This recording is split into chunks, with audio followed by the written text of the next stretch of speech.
Yeah, I'm out at Brooklyn. Now I'm down in Tribeca, right next to the Narrow. But I'll be hood forever. I'm the new Sinatra. And since I made it here, I can make it anywhere. Yeah, they love me everywhere. I used to cop in Harlem. All of my We have Game 5, Swordfish at the Beasts. Things started out a little rough for Breck Farron on the hill.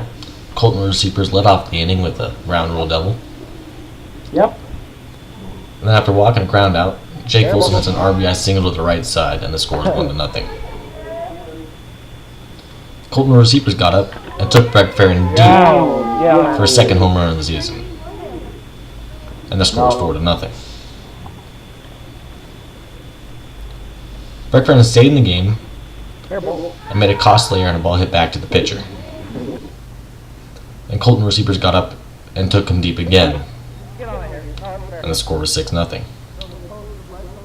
Logan Kemp came to the game and struck out Colton receiver. Jake Folsom started on the hill and gave up an early home run to Logan Kemp, and the score was 6-1. Then Breck Farron hit a single up the middle, and there was a runner on first, no outs. Logan Kemp grounded the ball to the left side, and Jake Folsom made a great play. The runner advanced to second, but there's one out in the inning. And then Breck Farron struck out. Jake Folsom lit up the top of the second for the Swordfish with a deep shot off the fence ground rule double. for a ground rule double. Then Logan Kemp struck out Colton receivers for the first out of the half inning. Jake Folsom then hit a ground ball to the left side. Logan Kemp couldn't quite make the play. That's right at the first and third. Then Colton receivers hit a ground ball to the right side. That ended the inning. Jake Folsom made quick work of the second, getting Logan Kemp to ground out for the first out of the inning. We got Breck Farron to swing and miss to head to the third. Jake Folsom started off the third with a deep drive off the banner in the center. And then Breck Farron made a throwing error, and Jake Folsom got to second base. Colton receivers then got struck out by Logan Kemp. And then Jake Folsom hit a fly ball right to Breck Farron. Still down 6-1, the Beasts need to get something going. This didn't happen as Logan Kemp grounded out with the first out of the bottom of the third. And then Breck Farron struck out looking to end the inning. The top of the fourth started off by Colton Ward's receiver single to the left side.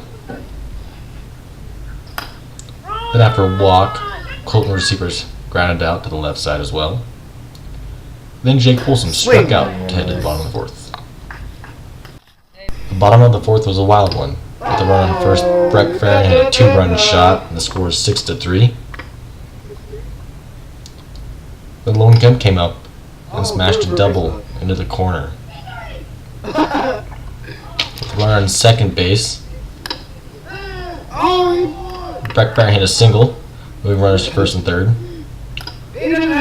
Logan Kemp hit a single, and the score is 6-4 with runners at first and second. Breck Farron tried to hit one out, but hit one to Colton receivers for the first out. I would not do that. Oh, Logan Kemp hit a single, and the bases were loaded. Then Breck Farron grounded the ball back to the pitcher, and Colton receivers made an error, and Breck Farron got to second base. Then Breck Farron flew out to send the game to extra innings. The score is tied 6-6 in the top of the fifth, and Colton receivers started off the extras by flying out to Logan Kemp. And then Jake Folsom grounded into a fielder's choice to send the game at the bottom of the fifth. Yep. Logan Kemp wanted to end the game in a hurry, hit a deep ground rule double, putting a runner in second base and no outs. That's good. Then Breck Farron hit a ground ball to the left side and got a single, runs at first and third. And then Logan Kemp struck out for the first out of the bottom of the fifth. Breck Farron hit a ground ball left side, but Colton made a nice play, sending it to the sixth. The Swordfish broke the tie and started this off with a single. He's safe and he's... Then Jake Folsom moved the runner by a ground out. Then Colton receivers came with a runner on second base and an RBI ground rule double. And the score was 7-6. Colton receivers ended the chances with a strikeout of Logan Kemp. And then got Breck Farron to ground out to end the ball game. The Swordfish improved to 3-0 and the Beasts fell to 1-2. Dominicanos right there up on Broadway. Pulled me back to that McDonald's, took it to my stash spot, 560 State Street. Catch me in the kitchen like a Simmons whipping pastry. Cruising down A Street, off-white Lexus, driving so slow, but BK is from Texas. Me, I'm out that Bed-Stuy, home of that boy Biggie. Now I live on Billboard, and I brought my boys with me. Say what up to Tata, still sipping my ties, sitting courtside, Knicks and Nets give me high five. And in Game 6, we've got the Spartans at the Horns. Luke Folsom started on the hill for the Horns and got a quick strike out of Luke Turlap. And then I got a quick ground out of Tanner Turlap and ended the half inning. Tanner Turlap got 2 quick outs as well, striking out Price Farron for the first one. Then Luke Folsom hit a towering fly ball that Tanner actually dropped, but then pegged Luke out at second base to end the inning. Luke Folsom kept his performance going by striking out Luke Turlap, then struck out Tanner Turlap as well.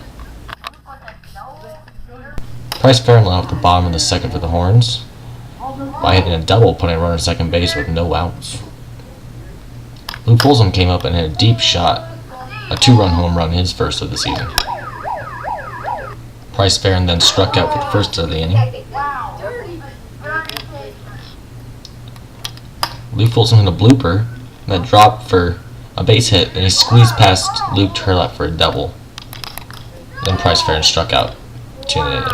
Luke Folsom kept things rolling again, getting Luke Turlap to fly out for the first out of the inning, and then getting Tanner Turlap to strike out.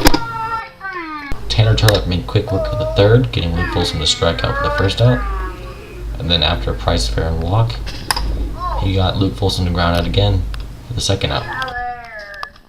With Luke Folsom's perfect game still alive, he got Luke Turlap to strike out to put him 1 out closer. And then he struck out Tanner Turlap to seal the win and the BWL's first career ever perfect game. Threw a perfect game, yay for him. The Horns improved to 2-1, and the Spartans fall to 0-3. Now I live on Billboard, and I brought my boys with me. Say what up to Tata, still sipping my ties, sitting courtside, Knicks and Nets give me high five. I be spiked. And as always, we'd like to thank our great sponsors, Humble Athletic and Dakota Style. I could trip a referee, tell by my attitude that I most definitely from